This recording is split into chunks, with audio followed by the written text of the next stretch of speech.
ఇవాళ నేను మొండి నరాలకు చేసే ఒక అడ్వాన్స్డ్ న్యూరలాజికల్ ప్రొసీజర్ గురించి చెప్తానండి. అదే deep brain stimulation surgery or brain chips surgery. ఈ సర్జరీ ఏ డిసీజెస్కి చేస్తారో, ఈ సర్జరీ ఏ విధంగా చేస్తారో నేను ఈ వీడియోలో చెప్తానండి. డీప్ బ్రెయిన్ స్టిమ్యులేషన్ సర్జరీ అంటే మెదడులో డీప్గా ఉండే స్ట్రక్చర్స్లో, అంటే సెలెక్టెడ్ స్ట్రక్చర్స్లో లీడ్స్ పెట్టి 2 వైర్ల ద్వారా ఛాతీలో ఉండే ఇంపల్స్ జనరేటర్ ఆర్ బ్యాటరీకి కనెక్ట్ చేసి మెదడులోని తరంగాల్ని కంట్రోల్ చేసే ప్రక్రియ మనం డీప్ బ్రెయిన్ స్టిమ్యులేషన్ సర్జరీ అంటామండి. ఈ సర్జరీ ఒక ప్రత్యేకత ఏంటంటే 2 phases చేస్తారు. మొదటి ఫేజ్ అవేక్ ఫేజ్, అంటే ఇందులో మనం సర్జరీ చేసేటప్పుడు పేషెంట్తో ఇంటరాక్ట్ అవుతూ ఉంటాం. వాళ్ళకున్న రుగ్మత, వణుకుడు కానీ, కండరాలు బిగుతవటం కానీ, స్లోనెస్ కానీ ఇంప్రూవ్ అవుతుందో లేదో మనం బ్రెయిన్లో పెట్టే లీడ్తో స్టిమ్యులేట్ చేసి మనం చూస్తాం. రెండో ఫేజ్ అండి జనరల్ అనస్థీషియా ఫేజ్, అంటే ఇందులో పేషెంట్ మనం ఇంట్యూబేట్ చేసి మెదడులో పెట్టిన లీడ్స్ని వైర్ల ద్వారా ఛాతీలో ఉండే ఇంపల్స్ జనరేటర్కి కనెక్ట్ చేసే ఫేజే రెండో ఫేజ్ అండి. ఇవి ప్రధానంగా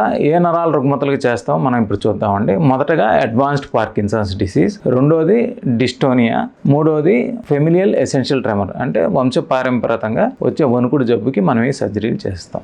అడ్వాన్స్డ్ పార్కిన్సన్స్ డిసీజ్ అంటే ఏంటో మనం చూద్దామండి. మనం పార్కిన్సన్స్ చూస్తే 5 స్టేజెస్లో ఉంటుంది. ఇది ప్రధానంగా మనం స్టేజ్ 3 స్టేజ్ 4లో ఉండే పేషెంట్స్కి ఈ సర్జరీ అనేది ఉపయోగపడుతుందండి. మొదటగా మనం స్టేజ్ 1, 2లో ఫిజియోథెరపీ కానీ, ఎక్సర్సైజులు కానీ, మందుల ద్వారా వాళ్ళ లైఫ్ స్టైల్ అనేది నార్మల్గా, అంటే ఇతరులనే వాళ్ళు నార్మల్గా జీవించగలుగుతారు. ఎవరి మీద డిపెండెన్సీ అనేది పెద్దగా ఉండదండి. కానీ స్టేజ్ 3 and 4 డిసీజెస్లో ఏమవుతుందో మనం ఇప్పుడు చూద్దామండి. మనకి ఒక ట్యాబ్లెట్ వేసుకున్నాం అనుకోండి, అది 4 to 5 hours అనేది మనకు వర్క్ అవుతూ ఉంటుంది. అది ఇనీషియల్ 5 years వరకు వాళ్ళు హనీమూన్ పీరియడ్లో ఉంటారు. ఒకసారి 5 years దాటాక మనకి ఆ ట్యాబ్లెట్ యొక్క ఎఫెక్టివిటీ తగ్గిపోవటము, దాంతోపాటు ట్యాబ్లెట్ వాడినా కూడా సైడ్ ఎఫెక్ట్స్ రావడం అనేది జరుగుతూ ఉంటుంది. అంటే ఇదివరకు 4 hours 5 hours పనిచేసే ట్యాబ్లెట్ ఇప్పుడు 2 hours పనిచేయటం, ఒక్కోసారి 1 hour పనిచేయటం, ఒకసారి ట్యాబ్లెట్ వేసుకున్న డోస్ అనేది కంప్లీట్గా ఫెయిల్ అయిపోవటం, అంటే వేసుకున్నట్టే ఉండటం అనేది జరుగుతుంది. పనిచేసినప్పుడు కూడా వాళ్ళు ప్రమేయం లేకుండానే మూమెంట్స్ రావటం, అంటే దీన్ని డిస్కైనీసియా అంటే డ్యాన్స్ లైక్ మూమెంట్స్ వస్తూ ఉంటాయి.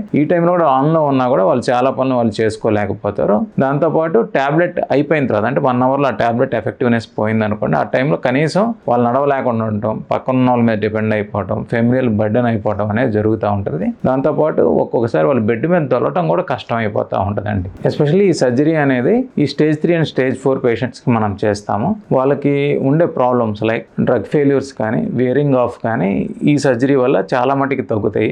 వాళ్ళ డిపెండెన్సీ అనేది వాళ్ళ ఫ్యామిలీ మెంబర్స్ కూడా తగ్గుతుంది. చాలామంది వాళ్ళ జాబ్కి కూడా వాళ్ళు వెళ్ళిపోవటం అనేది జరుగుతుందండి. డీప్ బ్రెయిన్ స్టిమ్యులేషన్ చేసే రెండో మోస్ట్ కామన్ డిజార్డర్ అండి డిస్టోనియా.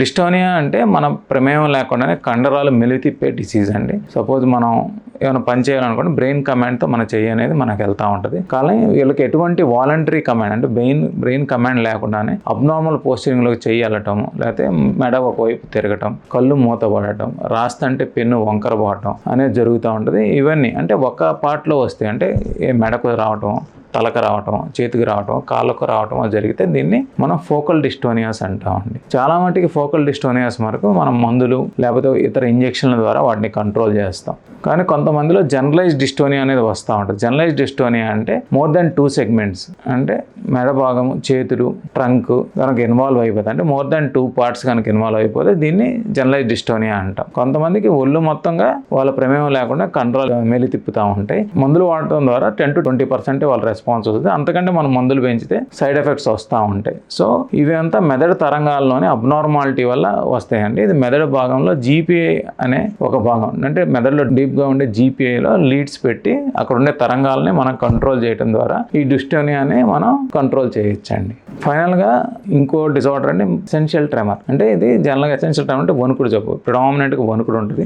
మనం గ్లాస్ పట్టుకున్న వణుకుతూ ఉంటుంది, రాయాలన్నా వణుకుతూ ఉంటుంది. నియర్లీ 70%లో ఇది చాలా తక్కువ ఉంటుంది. ట్యాబ్లెట్స్ ద్వారా మనం కంట్రోల్ చేయడం. కానీ 30%లో వాళ్ళు ఏమీ చేసుకోలేకపోతారు. నుంచున్నా వణుకుతూ ఉంటారు, ఏదైనా పట్టుకున్నా వణుకుతూ ఉంటారు, కనీసం గ్లాస్లో నీళ్లు పోసుకొని కూడా తాగలేరు. వీళ్ళకి మనం మెదడులో విఏఎం న్యూక్లియస్ అనే స్ట్రక్చర్లో మనం లీడ్ పెట్టి అక్కడ ఉండే తరంగాల్ని మనం కంట్రోల్ చేయడం ద్వారా వాళ్ళ యొక్క ట్రెమర్ని మనం కంట్రోల్ చేయగలుగుతామండి. ఆ తర్వాత వాళ్ళ పని వాళ్ళు చాలా మటుకు చేసుకోగలుగుతారు. Thank you.